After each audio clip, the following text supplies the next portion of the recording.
What's that word, family? Hey, man, check this out.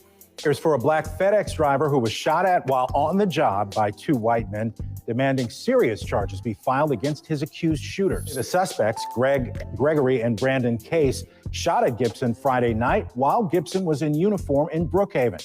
Gibson says shots were fired into his FedEx vehicle, damaging packages.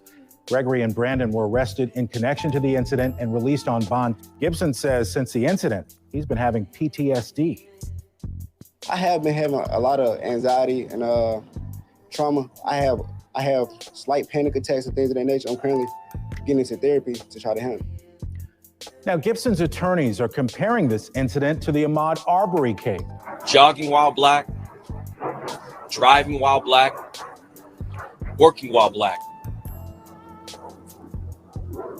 At some point, there's going to be a message to this nation that young black men don't have to play the devil's advocate.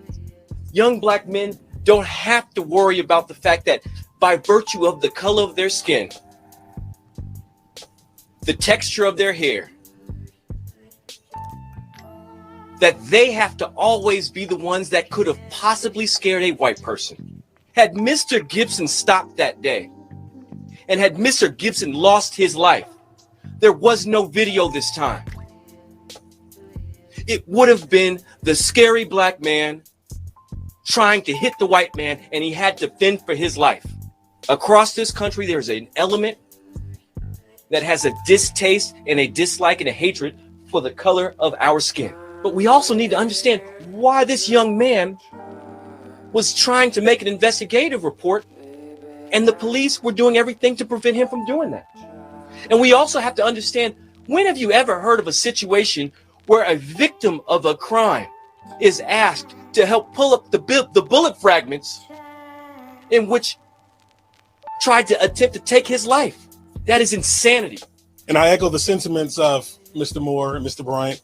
Again, my name is Rodney Diggs of Ivy McNeil White Purcell and Diggs. We're the largest black-owned law firm in the nation. And once we heard about this, the Cochran firm was gracious enough to absolutely bring us on to assist with this matter.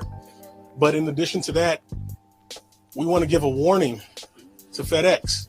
What's interesting is, after Mr. Gibson made these complaints to a supervisor, multiple supervisors, they didn't show any concern. In fact, what they wanted Mr. Gibson to do was complete his route.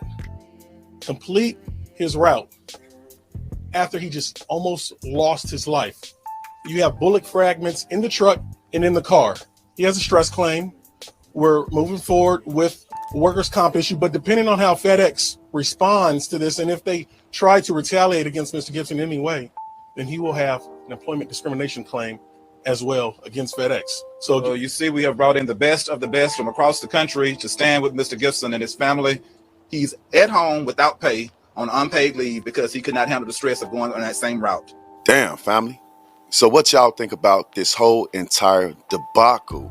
We got a young man, 23, 24 years old, working his job in full uniform, getting chased down by two white men who were shooting at him. These guys later were released the same day, I do believe. In fact, the police had this young man pull out the bullet fragments himself, as if this case is nothing. Crime scene doesn't need to come and do it. You can do it yourself and bring us this information. Then not only that, they waited about a week before they even arrested these two individuals. Do you guys think that would happen for me if I was accused of shooting at somebody? Think they'll give me a week to turn myself in?